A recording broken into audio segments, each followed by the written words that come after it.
Hello everybody, wherever you are, whatever time it is. This is Cindy and Kelly. You guys remember Kelly. She's been with me before, so you guys ought to remember her. And we're at our museum again, and they're going to dedicate some metal artwork that they had put on the building. And it's very sunny and very bright and it's very warm, so we're squinting. Yeah, look at this, man. Yeah. I had a coat on yesterday. I know, this weather is crazy. Today it's like hot. Definitely fall. Yeah, it's hot today. So anyway, we're going to go check this out, see what's going on with my hair and my face, and we'll check with you in a minute. And check out what the raffle ticket is. Oh, and look at, show them some of the Oh yeah, we got some. metal work. This is why we're here, folks. This is the metal artwork that they're dedicating today. It's on the back of our museum. Really interesting. Now let's walk over here and take a look at this.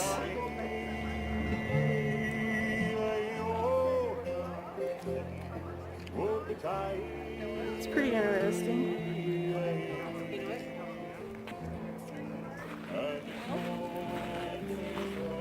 This is dedicated to our Western culture. And it's supposed to be through history.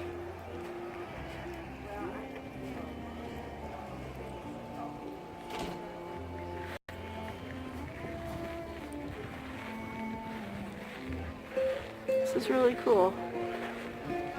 Some local artists did this. Even got it up here on the, like an awning that they put up.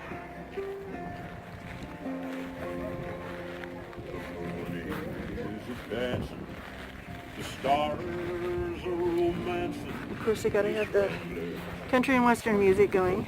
On the door prize, you have to be present at the 3 o'clock drawing. Oh, okay.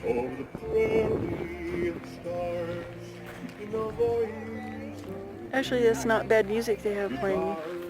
It's better than the... I like guitar stuff. I do too. I don't like the twangy, whiny country music, but this isn't bad. Of course, I'm one of those crazy people that listens to opera, so, you know, what do I know? I just really like guitar work. It doesn't, even if it's bass guitar, you know, electric or not, either way I like it. Yeah, I like guitar too really well. I like violin music really good too. And I like the... I like a harp, the Celtic harp. Yeah, I like... Oh, the Celtic harps, yes. Absolutely. Oh, I like the Absolutely. ones that they do with on the little table harps. I like those too. Oh yeah, harpsichord kind of thing. Let's go see what the goodies are. Oh, it looks kind of good, like a nice spread. Chocolate, yummy. I'm a chocolate fan. Yeah, Just look at all the goodies. Mr. MFA, used to be MFA. Now he's Many Fun Adventures. This. Yummy, let's see that again. Look at this, Andy. Nom nom nom nom. Yeah, here's chocolate.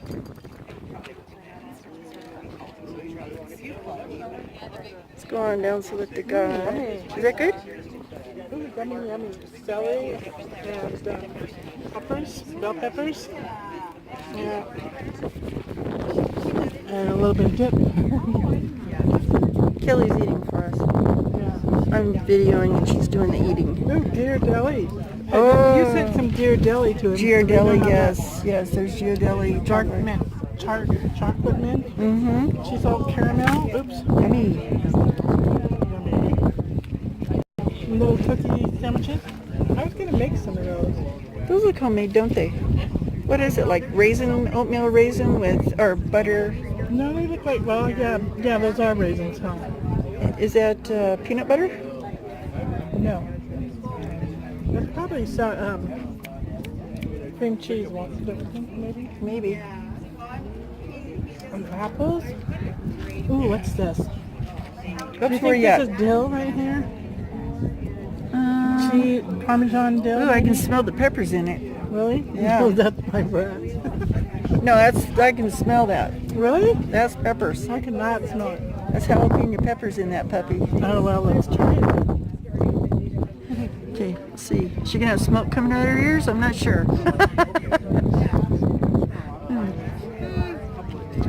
do you think? It's artichoke dip. It doesn't have much heat. Oh, where am I smelling the peppers From from? my breath. Why, are you Because I eating ate it? that bell pepper over there. Oh. Now see, that's my weakness, is cheese. I know, I ate all that cheese on the way in so I can let somebody else have a feast. I just wanted to show you the view, the back of our museums. There's some really cool old vehicles down there. Closed off though, I can't get down there to take a good look. It's all fenced in. Here's some of the leftover vehicles from our old days. Oh my gosh, I had a bite of that cheese and ugh, I am on fire. That is hot cheese.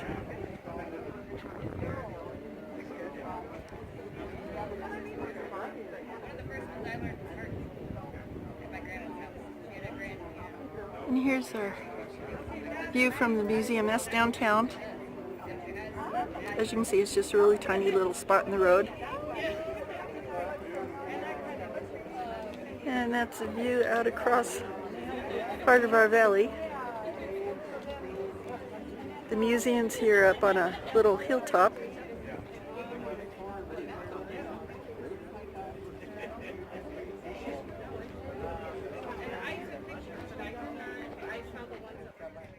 Museum. I've met pretty much all of you at one point or another. So thank you for your continued support. We're always happy to see our faces that we recognize, and those that are new, we're always welcoming those new people in to see what we have to offer here at the Humboldt Museum. So today we're opening our new artwork installation. This was a huge. Is it working out?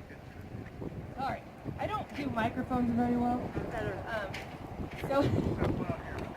Okay. Jerry's giving me some prompts here.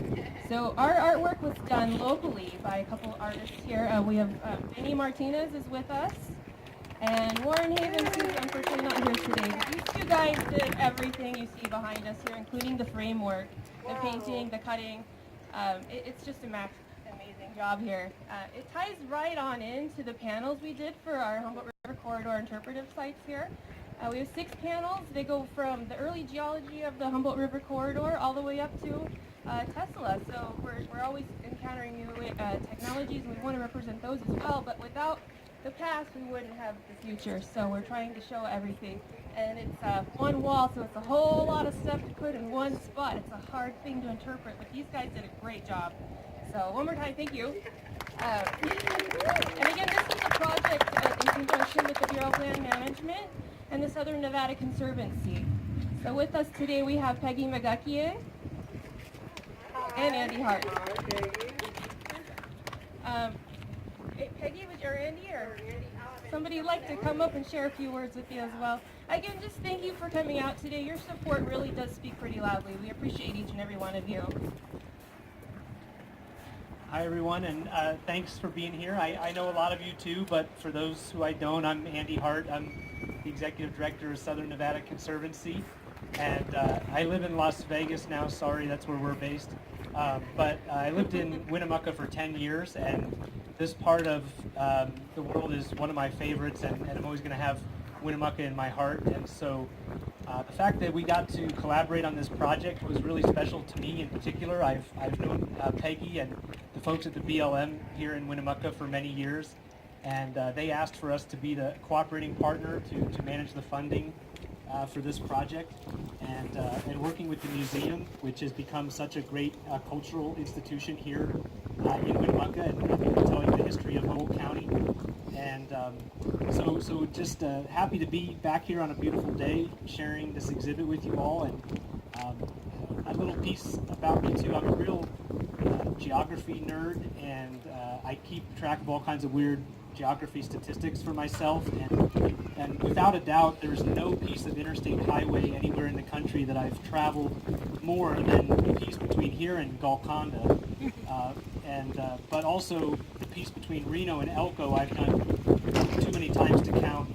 And so this exhibit telling that story of that corridor through time is been of really special interest to me. And this project and the people we've worked with in terms of the writers, the archaeologists, the historians, brought the pictures together for our films, and being able to work with local artists to put this great display up that I know is going to be something for Winnemucca to be really proud of. It's been a great project, and so thank you for being with us.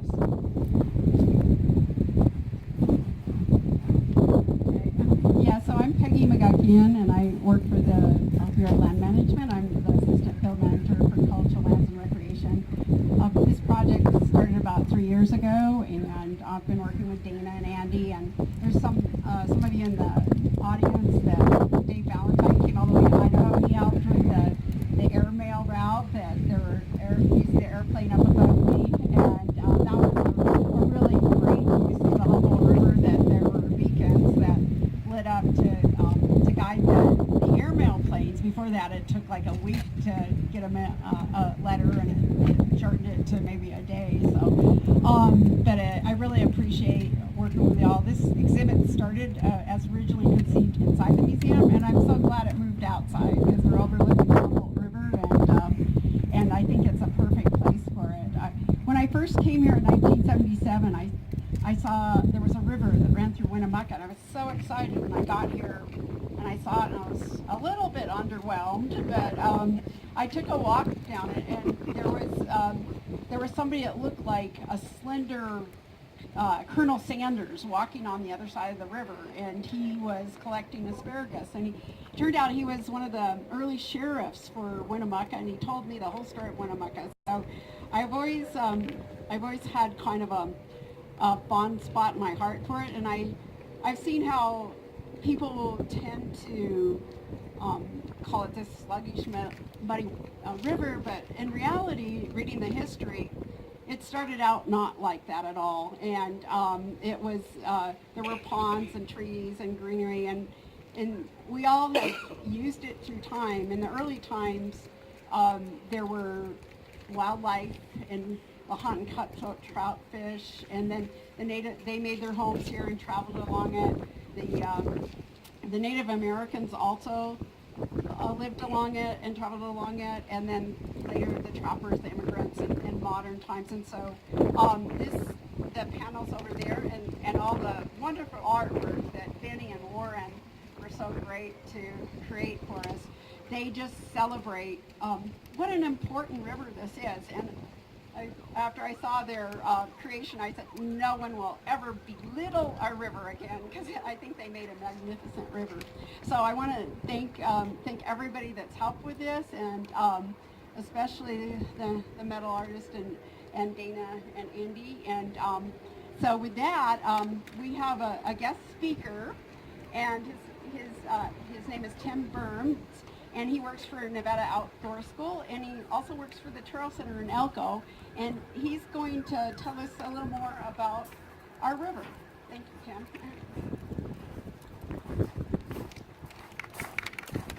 Thank you.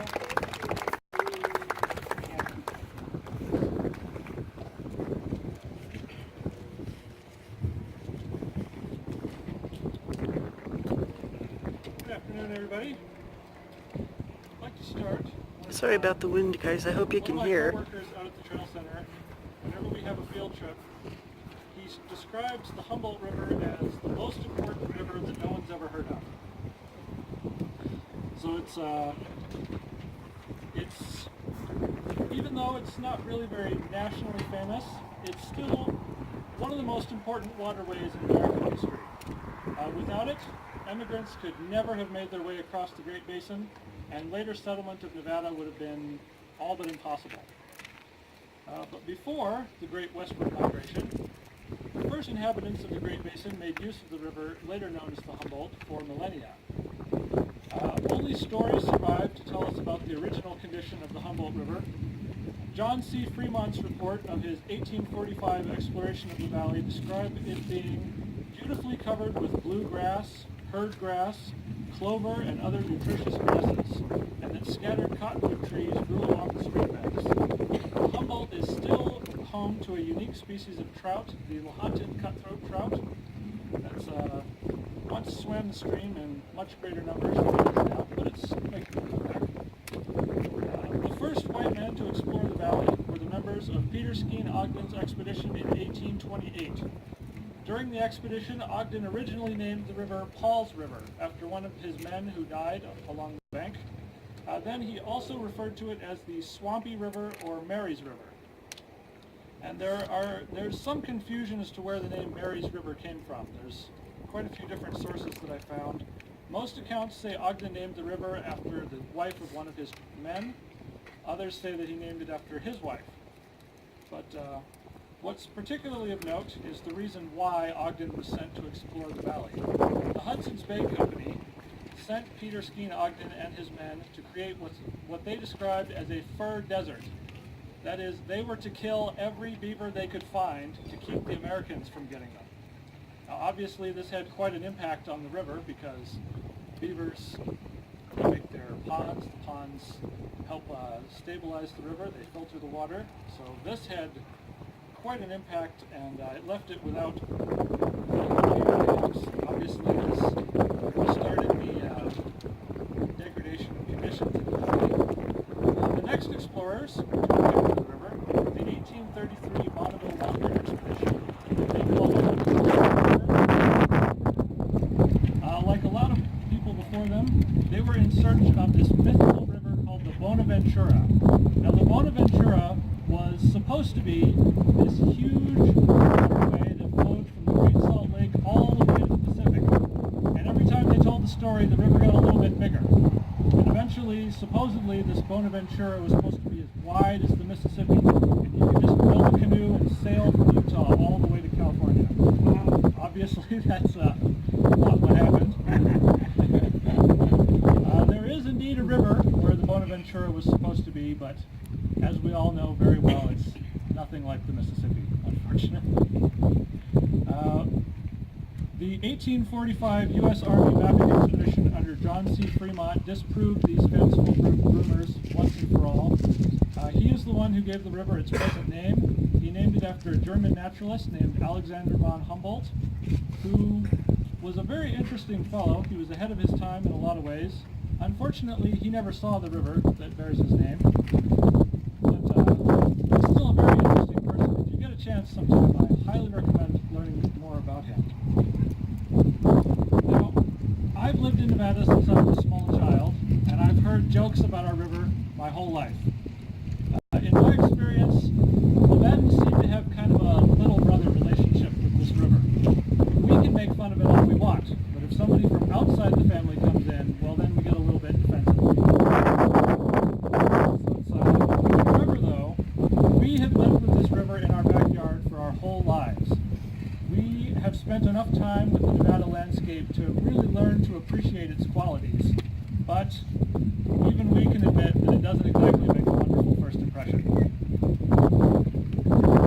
With that in mind, take into account that the emigrants who encountered the river after 4 grueling months on the trail, weathering thunderstorms on the prairie, dangerous river crossings, disease, accidents, and just the sheer hardship of the journey, they're already worn out from just months and months of really grueling travel.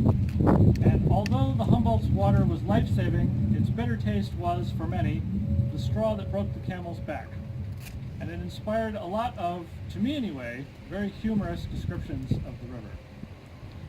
A man named Reuben Cole Shaw said in 1849, "The Humboldt is not good for man nor beast, and there is not timber enough in 300 miles of its to make a snuff box, or sufficient vegetation along its bands to shade a rabbit, while its waters contain the alkali to make soap for a nation." A woman named Margaret Frink wrote in 1850, "This is the end of the most miserable river on the face of the earth." James Evans, also in 1850, "I am rejoiced to see it, to see the end of the infernal Humboldt struck down to the parching sands of an immense desert and buried in eternal oblivion." I just love that kind of poetical language in the 1850s. Even when they're angry, they're eloquent. That's true. Speaking of that, one man was inspired to write a poem about his experience with the Humboldt. And this man was named Addison Craig. In 1852 he wrote, "Farewell to thee, thou stinking turbid stream, amid whose waters frogs and serpents gleam. Thou putrid mass of filth, farewell forever, for here again I'll tempt my fortunes never." He was quite upset. So, why is the Humboldt's water so bitter? The river is mainly fed by snowmelt from mountain ranges, and the soil throughout the Great Basin is filled with alkali left over from a prehistoric salty lake named Lake Bonneville. Today, all that's left of this inland salt sea is what's known as the Great Salt Lake. The water acquires the alkali and other minerals as it flows through the soil into the river. Once, the Humboldt River Valley was inhabited by only a few hundred native people, but never for any extended period of time in any one location.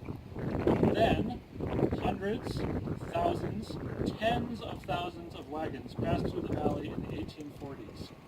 Tens of thousands of oxen, mules, and horses ate the grass growing along the riverbanks. Tens of thousands of wagon parties chopped down the trees to repair their wagons or make their campfires. Tens of thousands of thirsty people and animals drained the river during the waning summer months when the water was already at its lowest. This didn't leave enough water for all those trees and grass to grow back the next year when tens of thousands more people tromped through the valley and took even more trees, water, and grass. Without the plants to filter out the alkali, the water became even more soapy and bitter, particularly after the gold rush. Now you'll notice a lot of those diary entries that I read came from 1850. As I was researching this program, I kept thinking to myself, why are all the angriest ones from 1850 and 1851? Then it occurred to me, what year did tens of thousands of people come through this valley? 1849. So many people came through here and used up all those resources, there was nothing left for the next year. Looking for Made gold. the problem even worse. Unfortunately, these people were complaining about a problem that they had themselves created. So it's just a little something to think about there. Typical humanity. But, even in its much reduced state, the Humboldt was still vital for yet another American endeavor, the building of the Transcontinental Railroad. Without a reliable source of water to provide water stops every 50 miles or so, the railroad would have had to go hundreds of miles either north or south. When the time came to build the great interstate highway system, the roads followed the earlier railroads. Obviously, because once you've found the most level ground, why reinvent the wheel, right? So, although some people have a fairly low opinion of the river today, it cannot be denied that it makes life in northern Nevada possible. Without the Humboldt and its tributaries, the Great Basin would be all but uninhabitable. So, the next time you feel like making a disparaging comment about the mighty Humboldt, remember, without it, you wouldn't be here. Thank you.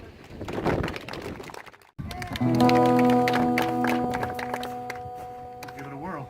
Thank you, Peggy. Thanks everyone that was involved in this beautiful artwork. And it's a little more lighter side of the river than the history, I guess. So.